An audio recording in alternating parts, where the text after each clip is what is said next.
Tell the truth, I don't really know anything about the Holocaust. I expect to learn more about what it was and more personal experiences that you wouldn't find in history books. I think it's going to be hard for them, for some of them, to go back on time and remember all what happened to them and to their families.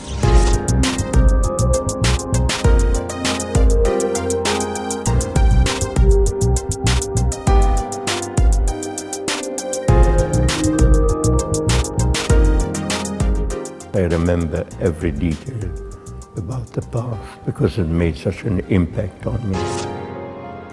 What was life like growing up in Poland before the Nazis invaded? Before the war, I didn't know any other life except the life as a member of my family. People got on well together, except Jewish people suffered from anti-Semitism. When the Nazis entered Poland, September 1939, I was 12. And I, as a child, had to defend myself after school because Jewish boys were beaten up.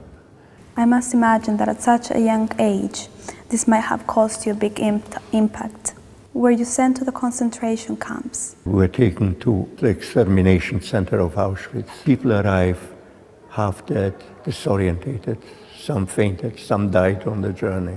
500 from over 2,000 were picked for slave labor, and the rest were taken to the gas chambers. Do you know what would have happened to you if you ended up there?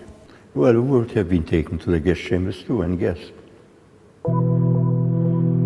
Was there someone in particular from your family members that helped you have more strength in order to survive? I grew up with my grandfather, and he was my best friend. He was the one who later on in Lodz Ghetto helped me to survive.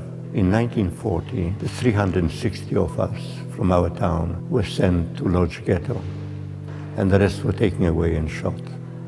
The starvation in Lodz Ghetto began immediately. My grandfather contracted a cold, which turned to pneumonia, and he called me to his bed and he said, "I've had my life.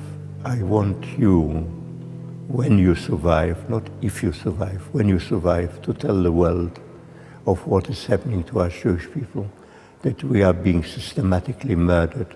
And I promised that I shall do so. How were members of your family affected by the Holocaust? My father died of starvation beginning of 1942. Then later in 1942, my mother, my half-sister and her 2 children were taken away to the first extermination center. At that time, I was quite alone. When did you get out of Poland? I was 18. In autumn 1945, we were brought over to England. We came semi-starved, and for us, it's like coming to paradise, which was a different planet. What do you think is the most important thing for younger generations to learn about the Holocaust? Well, we should live without prejudices. Young people have to know that we all belong to this planet and nobody is superior or inferior.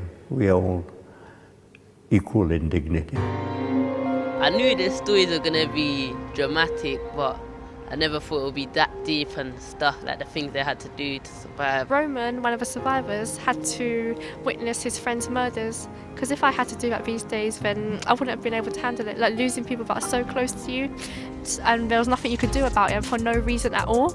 I'm not gonna lie, I think I would have been like kind of scared because I wouldn't want it to happen to me. Hitler, he liked Aryans who wanted the perfect, like blonde hair, blue eyes, and I'm not that. Like all ethnic minorities, they would have suffered during the Holocaust. The life we're living in now is like more relaxed and we've got nothing to really worry about.